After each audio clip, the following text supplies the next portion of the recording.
አሰላሙ አለይኩም ወረህመቱላሂ ወበረካቱ። ውድ የተከበራችሁ የምወዳችሁ ቤተሰቦቼ እንዴት ናችሁ?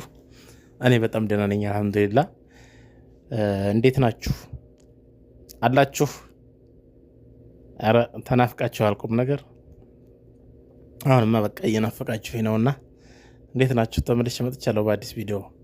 እንደተለመደው ቪዲዮውን ላይክ ሼር እያደረጋችሁ ትጀምራላችሁ ማለት ነው። ዛሬ ላይ እንደዚሁ መቼም እንግዲህ የዩቱብ የቲክቶክ ሶሻል ሚዲያ የምንጠቀም ሰዎች አይናችን ጥሩ ነገር የሚያያል፣ መጥፎ ነገር የሚያያል፣ የማያገባንም ገብተን እንፈተፍታለን። ብቻ አላቅም ላለማየት ላለመግባት ትሞክራላችሁ። ግን ደግሞ ስንገባ ደግሞ የምናየው አለ እና አንዳንድ ጊዜ ሰዎች ለዩቱብ እይታ የሚሆን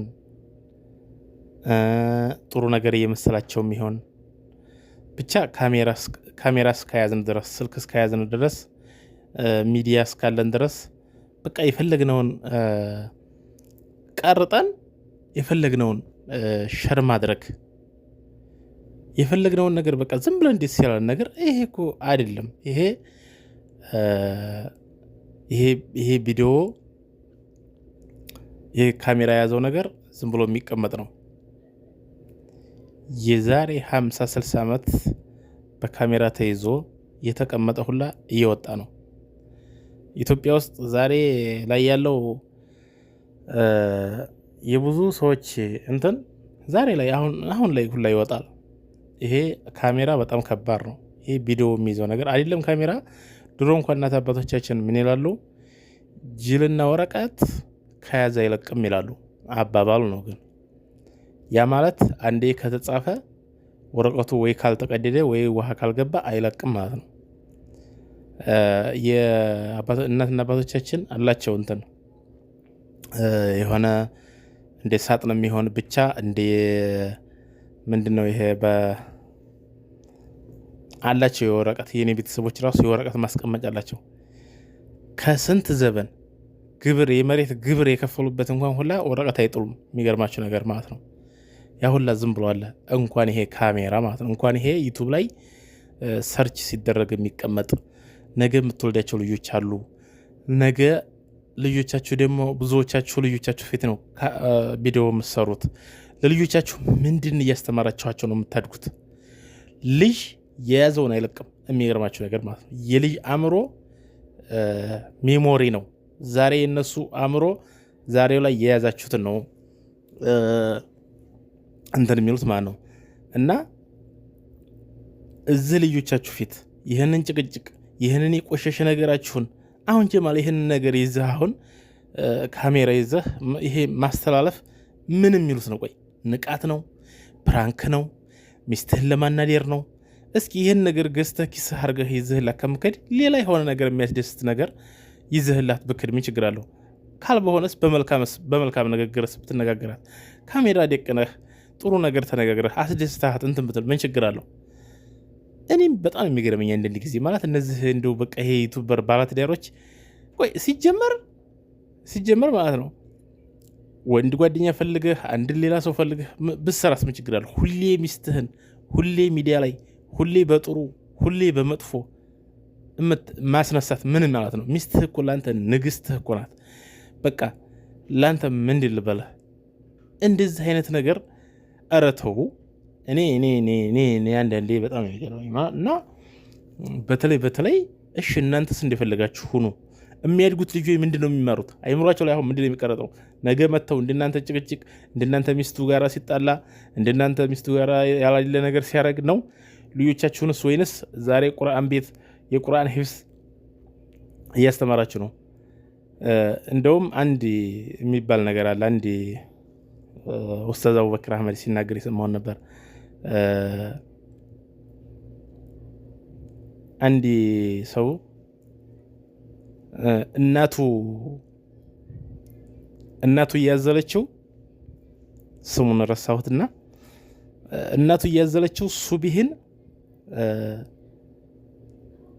እናቱ እያዘለችው ጁሙአ አይዋ ጁሙአ እናቱ እንትን ላይ እያዘለችው ሱረቱል ካፍን ትቀራ ነበር ይባላል።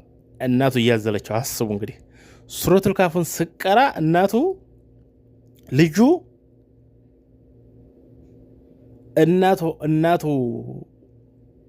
እናቱ ወገብ ላይ ሆኖ ሱረቱል ካፍን ሐፍዟል ይባል ነበር። አስቡት እንግዲህ የአሊሙን ስም ረሳሁት ማለት ነው። እና ያ ልጅ እንግዲህ አስቡት እናቱ እያዘለችው ማለት ነው። እናቱ እያዘለችው ጁሙአ ሱረቱል ካፍን ስቀራ ሱረቱል ካፍን ሐፍዟል። ልጁ ቁርአን ቤት ሲገባ ሱረቱል ካፍን በአእምሮ ሐፍዞ ነው የገባው። ያ ማለት እንግዲህ የህፃን ልጅ አእምሮ ምን ያህል ንጹህ እንደሆነ ምን ያህል እንደሚይዝ አስቡት። ዛሬ ላይ ከቅርብ ጊዜ አሁን ለምሳሌ ዛሬ 30 ዓመት 20 ዓመት 25 ዓመት የሆናችሁ ሰዎች የዛሬ 10 ዓመት ወይንም የዛሬ 15 ዓመት 20 ዓመት ላይ ምን ተሰራ የሰራችሁትን አታስታውሱም። የልጅነታችሁ ግን በልጅነታችሁ ጓደኞቻችሁ ጋር የተጫወታችሁት ቤተሰባችሁ ጋር ያረጋችኋት እያንዳንዷ ነገር አእምሯችሁ ላይ ያለች በዛን ጊዜ የሰራችኋት ማለት ነው።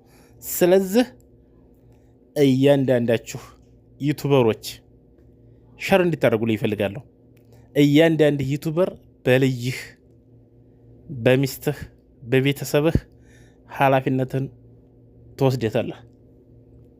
ይሄ ነገ ተቀምጦ የሚቆይ ዩቱብ በልጅህም ላይ ተጽዕኖ እያሳደርክ ነው፣ በሚስትህ ላይም ተጽዕኖ እያሳደርክ ነው።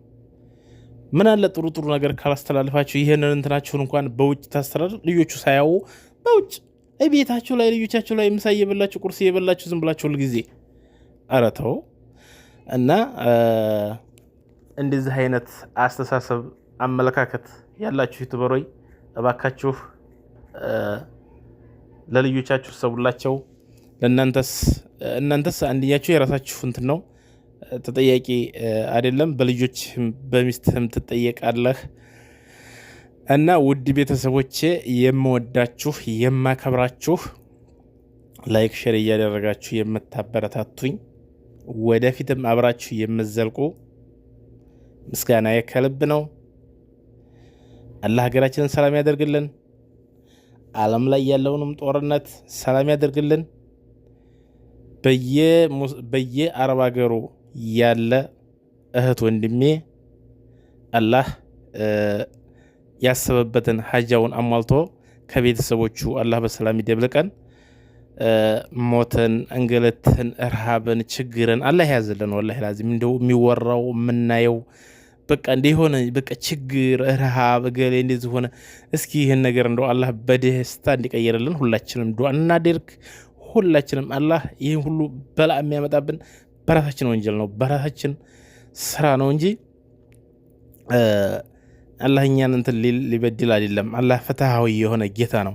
እኛ ግን እሱን አንለምነው፣ ወደ እሱ አንመለሱነን ነው። የዛሬው ቪዲዮ ይህን ይመስላል። ብዙ አዘብዝብኩ መሰለኝ። ሰላም አለይኩም ወረህመቱላሂ ወበረካቱሁ።